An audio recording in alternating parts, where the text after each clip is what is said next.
Now, I'm well aware that all you want to do is watch this fight. I know that, okay? I know that because it actually is pretty entertaining, dude. It's a good fight. And Chael gave some incredible interviews afterwards. We are going to do that, but you're going to have to earn it. But not earn it, but just we're going to do it later because first, okay, first thing we're going to do is we're going to talk about Anthony Smith. He's explaining a lot of stuff, but he's talking about Alex Pereira. And as you guys might have heard, Anthony Smith is stepping in for 303. And he's going to be on the same card as Alex Pereira, so he's going to talk his way into a title shot if he wins. I'm just saying. So we're going to do that, and then we're going to talk about the revenge. The revenge against Conor McGregor. It is a shocking story, okay? Really shocking revenge story that either Conor is devastated over or he's not even going to notice, and it's one of the stupidest media stories of all time. But we'll do that one right after the Anthony Smith story, and then we're going to do the Chael and Anderson Silva video. Anthony Smith, and he's explaining why fighters are so sensitive when it comes to criticism, all right? This is a good story, dude. And then we're going to watch Chael and Anderson get down like a clown, Charlie Brown. Okay, so I actually skipped forward because he's going to talk here about the Jamal Hill and Alex Pereira fight, and I believe this is where he's going to get into his conflict with Alex Pereira, because that is why taking this short notice fight was such a smart move. Such a smart move because he's going to get on the same stage as Alex Pereira and talk his way into a motherfucking title shot. Week. Khalil's now fighting Jamal Hill. Jamal's a guy you know very well, you become friends with. Obviously, tough loss for him and Alex at 300. No shame in that, of course. I mean, Alex has been on a great run. I know it's probably tough to ask you to break that one down, but how do you feel that one could go, considering, you know, you've been in there with Khalil. I know you trained a lot with Jamal. You were preparing to fight Jamal very briefly, and then obviously you guys kind of turned around and became training partners. How do you see that one? Okay, first of all, why would it be hard for him to break that down? Like, even because, like, I know, like, you and Jamal are so close that you can't objectively break a thing down. Like, have you met Anthony? He'll fucking break it down, dude. I'll stand by it. I'm not afraid to admit it. I picked Jamal to beat Alex Pereira at 300. I thought so did I. That power, his hands, and listen, I know Alex is a giant dude, but again, you know, I was like, man, Jamal Hill is like a legit big light heavyweight. Like that's a tough guy to go in. And again, I'll give Alex all the credit in the world for pulling it off, but I didn't pick him to win. I thought Jamal was going to knock him out, and credit to Alex for, you know, proving me wrong. Well, and that comes down to who lands first, realistically, because they're both huge power punchers, both lead hand heavy. I really think it just came down who was going to land first, and Alex got there first. And honestly, as I watch back the fight, I see what Alex seen. I seen exactly why he pushed the referee back. Like, he's seen a tendency that I picked up on film after, like, because we've on these shows, we've done some breakdowns and whatever. Like, I seen it, and I seen exactly when he seen it. So, like, you know, I don't want to give it out because I don't want to, like, I'm not trying to burn Jamal. You know, he's got to have some time to fix that. You know what I mean? But, well, I would imagine Jamal's going to be hitting Anthony up like, what do you got, dude? You know, what do you got? Yeah, he's seen a tendency, and he picked up on it, and he landed first, and that's the game. That's the game. I know it's been well documented because for a while there, it looked like we were leaning towards that, and it still can happen. Let me be clear about that. You know, your feelings about Alex Pereira, and everyone was talking about that and building that up. You guys going back and forth. I'm curious your opinion of Alex. Has anything changed in what you've seen out of him his last couple of fights? I mean, you know, beating Yuri the way he did. And listen, I got to stop picking against the guy because every time I think like this is the time, like I picked against him. I actually picked him to beat Israel the first time because I was like, there was just something in the water. And then I picked Israel to beat him the second time, which he did. I picked Yuri to beat him because I was like, I don't think he's like, I just think it's tough to go in there against a legit light heavyweight. And Yuri's a big guy, blah, blah, blah. I just think I like Yuri's chances in this fight only because no one's going to pick him to win. And this is a crazy ass sport, dude, you know? But, yeah, I would bet on Pereira for sure. For sure. He has proven his worth. Okay, I'm sorry. I picked Jan to beat him. Jan nearly did beat him, but then he didn't. And then I think I picked against Alex every single fight he's had at light heavyweight, and the guy keeps proving me wrong. For it. Yeah. Well, that's what I'm asking. Like, has your opinion changed at all of him? Like, just seeing this 3 fight? No. Because listen, here's the deal. I'm doing my breakdowns and my analysis very true. Whether he and I have this thing back and forth or not, I'm very honest about my analysis of him. And everything that I've said, I stand by. Like, that's just the fight game. Like, he has caught lightning in a bottle. And I don't mean that as like he's getting lucky, because he's not. He's a legitimate threat, and he's a legitimate danger. But because of the matchups and some circumstances, like, Jan Blachowicz is a much better mixed martial artist. He proved that in the first round. I don't think he adjusted to the altitude of Salt Lake City, because then he was gassed and was kind of reserved to standing in front of Alex after that, because he couldn't get a takedown because he was tired. Like, let's just call it what it is. Like, I'm not knocking Alex for that. I think he did a great job staying safe. I thought that he showed a little bit of improvement in his grappling. But he had a top 5 light heavyweight on his back for almost 5 minutes. How many other light heavyweights on it does Magomed Ankalaev get out of that first round? You know, like, in that same position? Probably unlikely. Dude, that's what I was trying to explain to people in one of the videos that I did. I think it was last week, where I was saying, like, you could tell who guys, like guys that are grapplers, you know, like how they interpret fights. Because if you're and I mean, like, anybody in the UFC is a grappler because they have to train grappling. But I mean, like, guys outside the UFC that are just whatever. If you spend a lot of time on the mat, the way that you interpret those fights is exactly like that, dude. Like, when I was telling you guys about, like, Kamaru and Hamzat's fight, it was like, dude, I talked to one of my buddies, Jojo. He's a black belt. And, like, as soon as I got on the phone, I'm like, bro, how crazy was Kamaru's back defense in that first round? It's just completely different. If you don't grapple, all you see is you're like, wow, he's getting dominated. Like, wow, Kamaru's getting dominated. Where if you've had these fucking gorillas on your back, or have gorillas on your back every single week, then you're like, that's insane that he survived with that guy on his back for 4 straight minutes, you know, with all those different attacks. He just defended against all of them, you know. And that's, I mean, like what Anthony's saying, that's a real compliment. Like, he's not, that might sound like some kind of like ham-handed, backhanded compliment. It's not. That shit is fucking hard, dude. Like, it's really hard. It's, you know, being hard to submit in grappling is like a really, like, you earn a lot of respect that way. And I know this because obviously I only started doing jiu-jitsu 4 years ago. And so I knew I can't, like, you know, it's going to be a long time before I'm beating really, really, really high level guys ever. But if I focus on being real hard to finish, then it's like, dude, that guy is a fucking hard round, man. He's really hard to get out of there. And that is exactly what I do. Make myself very challenging to get out of there. But it's miserable, you know?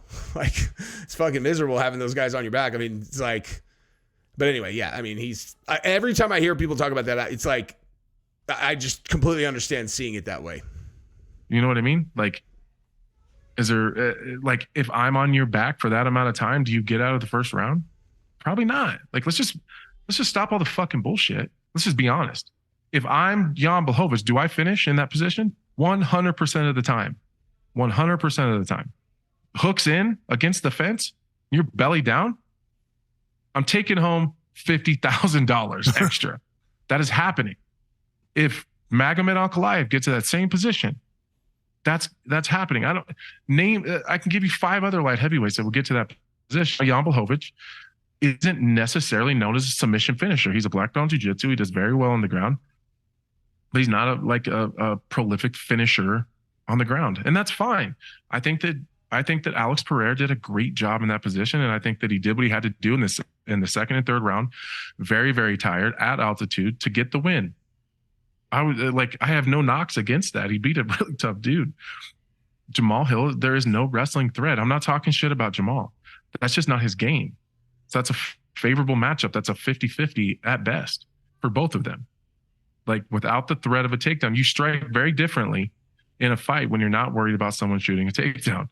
Yuri Prohaska is that might be the only fight that I picked Alex Pereira, because Yuri Prohaska is a defensive irresponsibility. He's too free. He's too open. He's He takes a lot of leg kicks. We just seen it in the Alexander Rakic fight. Now, credit to Yuri. I think he did a great job. He was able to stay safe. He was able to land some big shots. He hurt Rakic.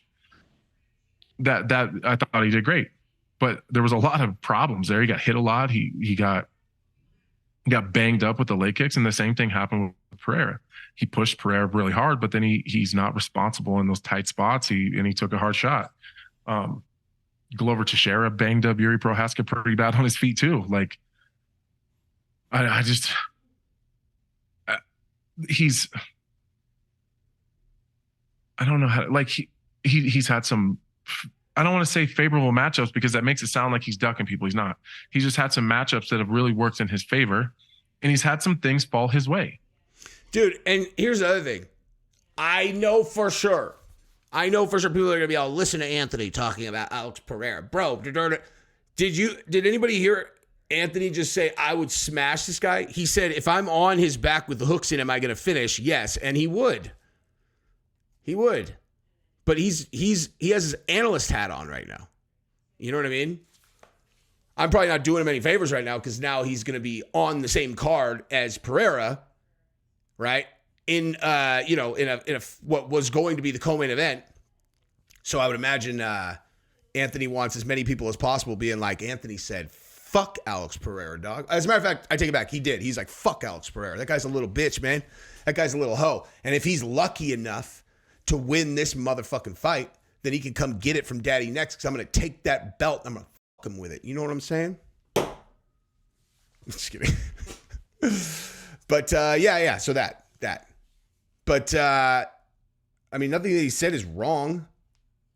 Oh my God. So I just saw a notification come up on my phone. Is UFC 303 better without McGregor? No, is the answer. It's not. Fuck no, it's not. Absolutely not. Now let's talk revenge. Whose revenge is it, you ask, against Conor McGregor? Who did it?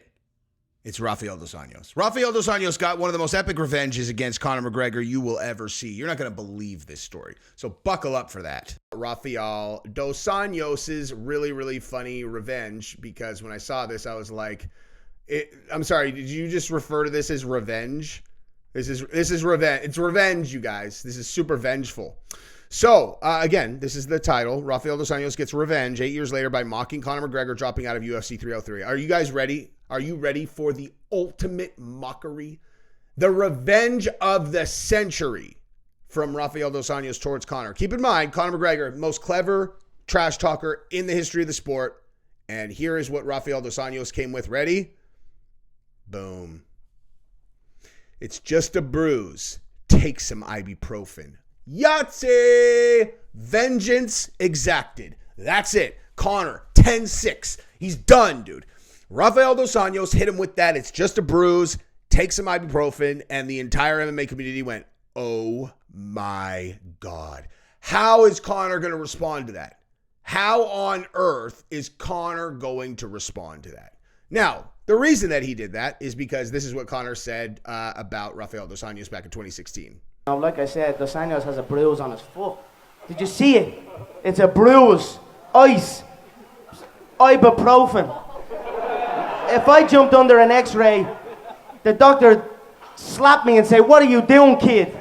Get out of here. Stop this. You know what I mean? So, I don't know. If you show up, you fight, you're in.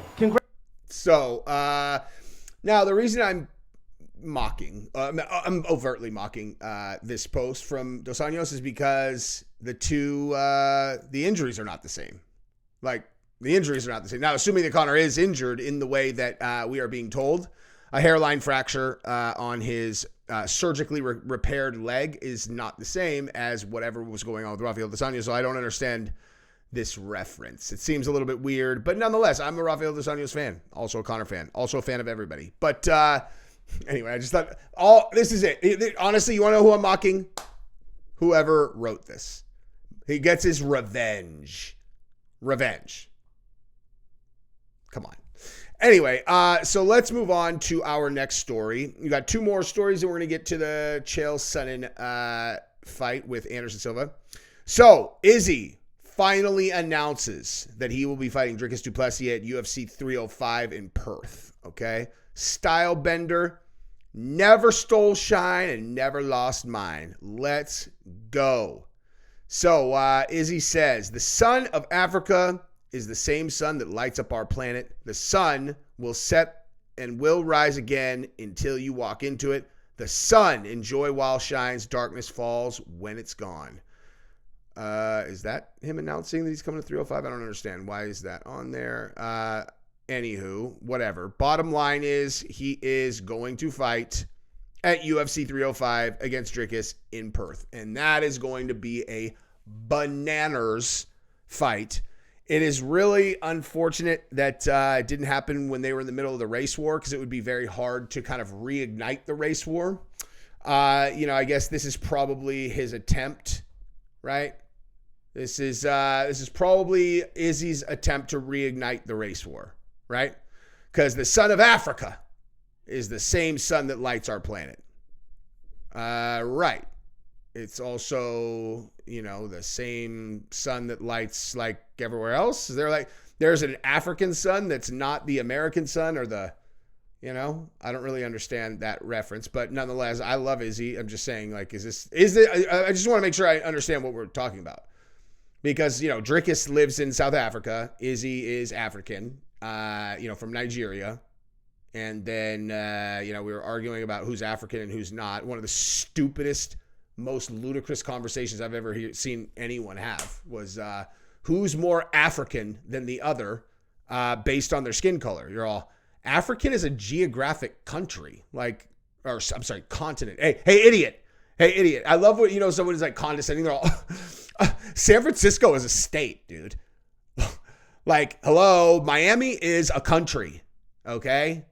Get it together. Africa is a country, dude. It's a continent, you fucking idiot. Africa is a continent with lots of countries in it. But nonetheless, Africa is a continent. It's a geographic area, right? So there are white people that live there. There are black people that live there. The idea that only black people are African is stupid.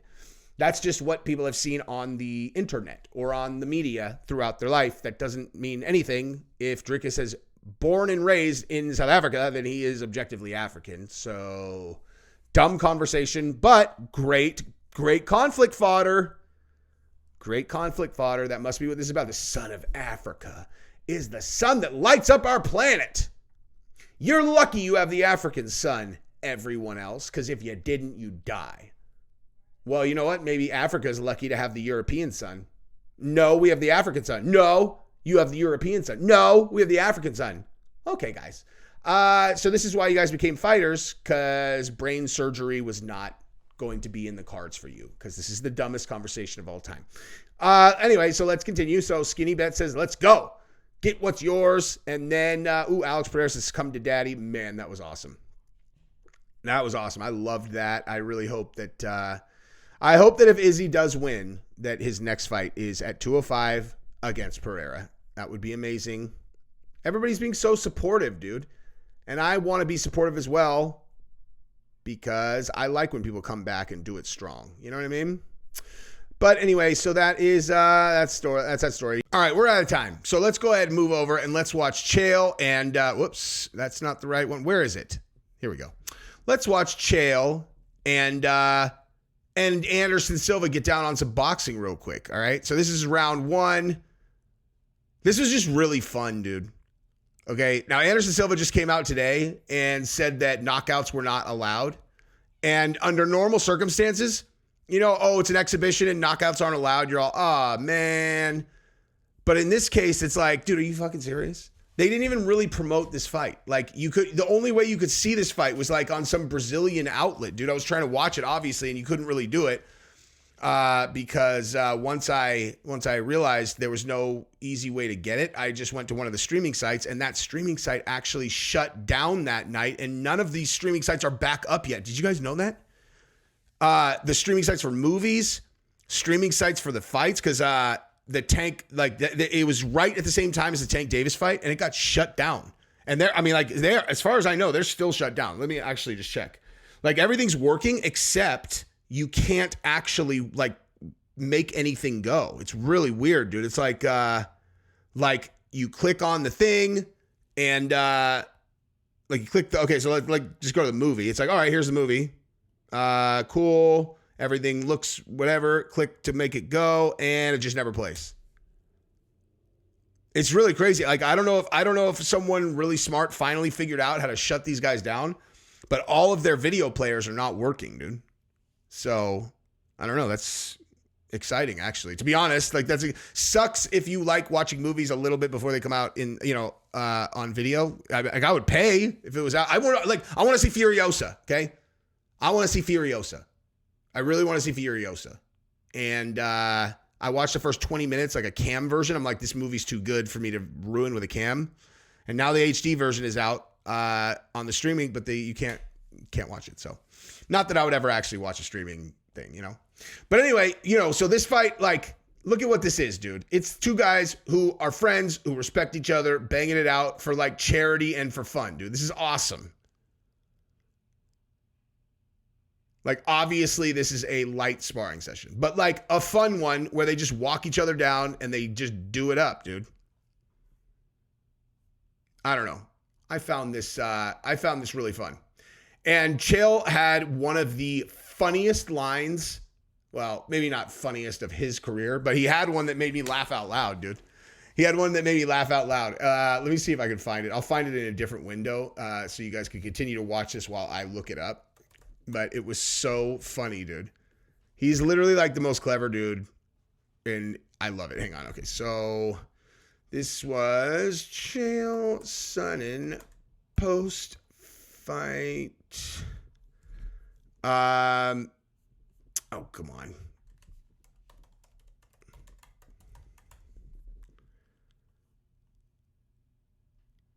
Here it is. Okay, hang on. So we're gonna watch this. This is so good, dude. So you get the idea of what the boxing match was like. It was really fun. And here's Chael in the interview afterwards, which is fantastic. Put me through some of the most strenuous.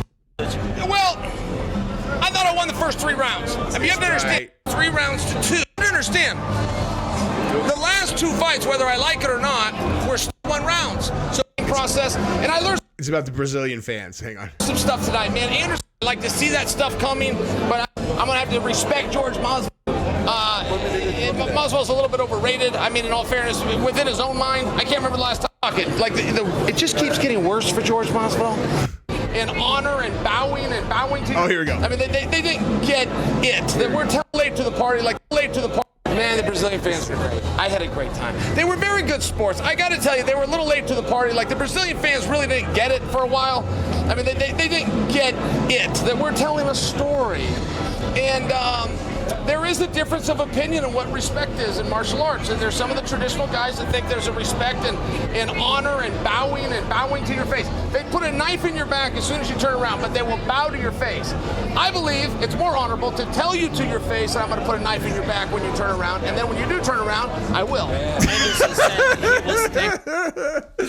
I don't know why. I thought that was so funny when he said it. Like, I literally laughed out loud because I thought he was going a completely different direction, you know?